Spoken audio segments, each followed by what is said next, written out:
Do you remember back in a couple years ago when Black Panther came out, and then also when Star Wars The Force Awakens came out, and there were various posters for these productions that were released here, and then there were versions of those posters that were released in other countries? Well, a lot of people noticed some discrepancies between the American versions of these posters and the posters released in, say, China, right? Yeah. Yes.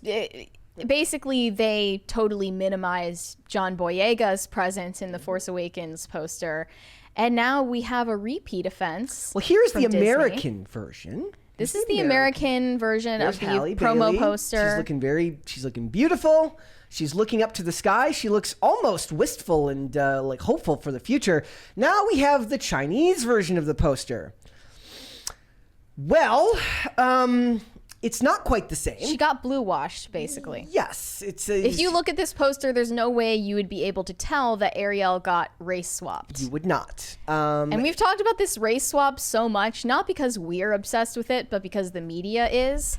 And it's just ironic how we get called racist, misogynist, all these other names when we simply call out Hollywood's woke pandering, but then when they kowtow to China, we aren't allowed to talk about the hypocrisy there, right? Like some of the comments are actually really funny too. Some of the comments were just saying like the Chinese poster is just better, not because of that, but it's a better constructed poster. The design of it makes more sense because it looks more dramatic and less cliche and cheesy.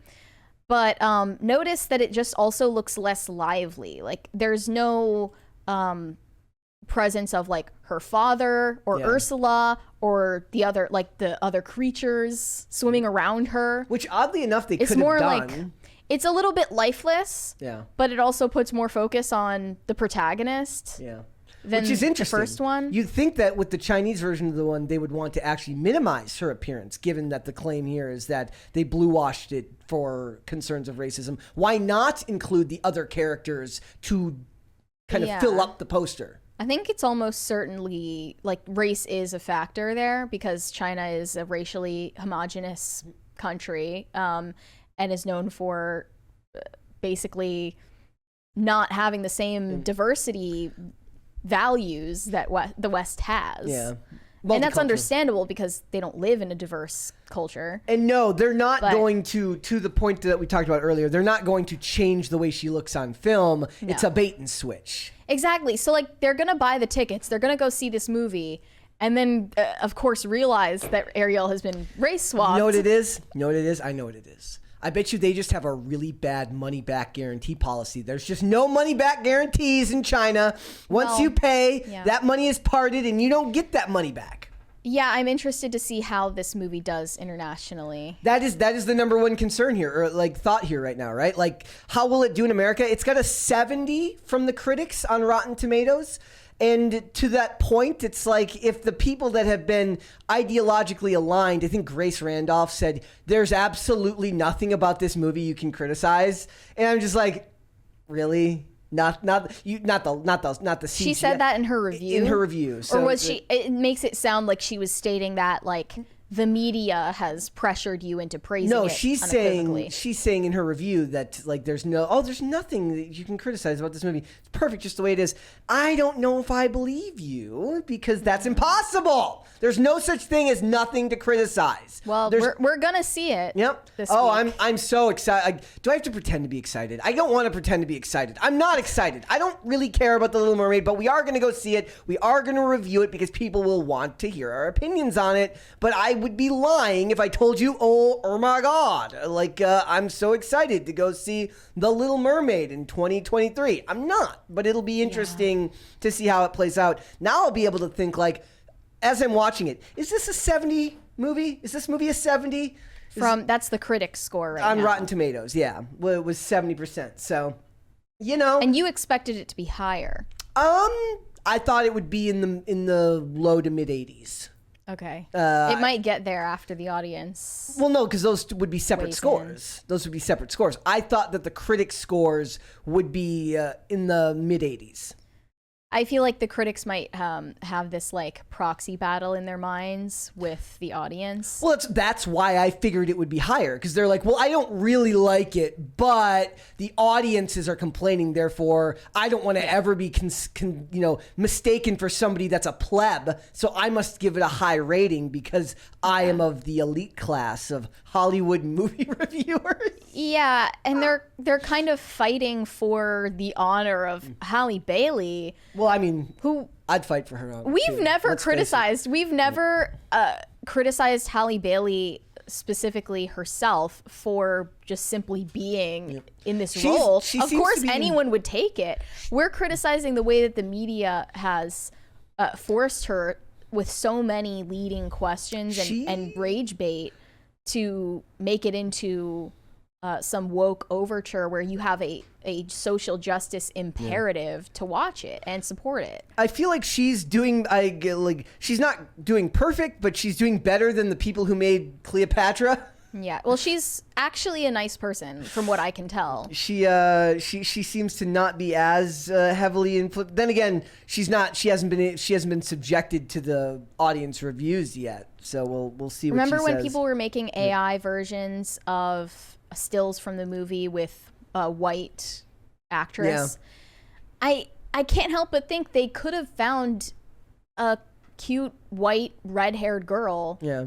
To play this role, and I do think it would have looked better. Simple as. I just do. I don't think it's anything against her just for her race, but you said Sadie Sink. She is talented. I mentioned Sadie Sink just because there's not a shortage of people you could pick from. Yeah. Or we mentioned Amber Heard. Amber Heard.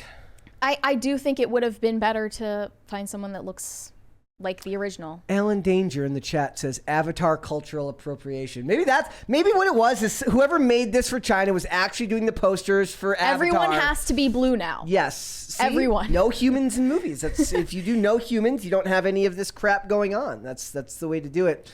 I think that. What are your predictions for the movie? Do you think it's going to be fine? Do you think it's one of those things where it'll end up being less bad than we think because it's just like. At a certain point, people complain about something so much, then you just think to yourself, like, is it really going to be that awful? Most of the time, it's not. I don't think the movie itself is going to be awful.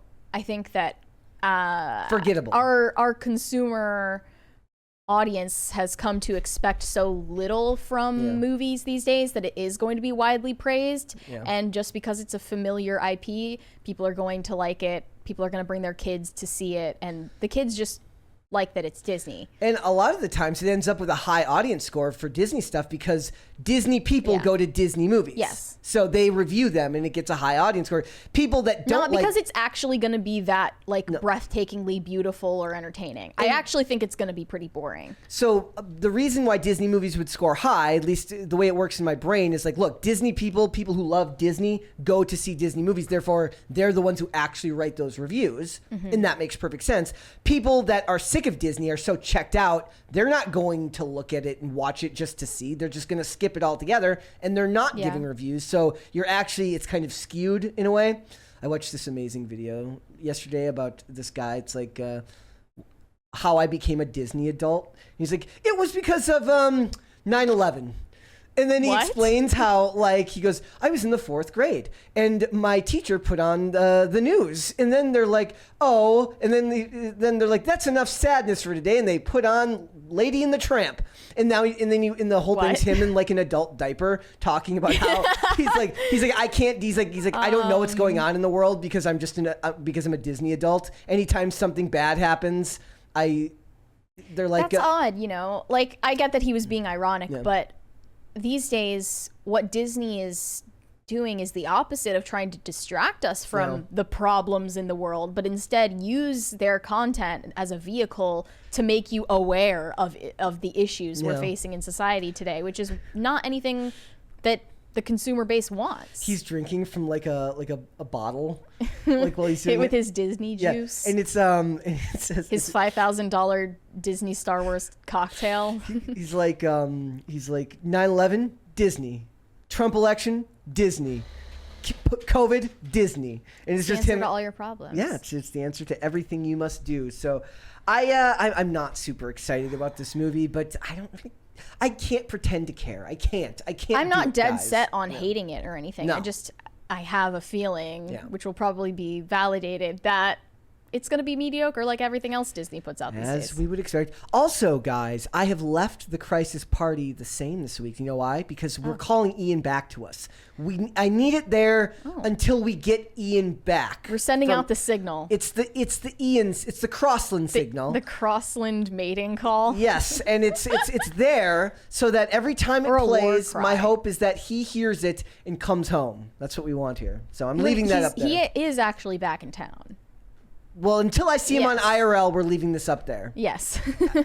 Thanks for watching. Listen to full episodes of Pop Culture Crisis on Spotify. Keep up with us on social media and make sure you subscribe and ring that bell so you never miss the show. Bye, guys.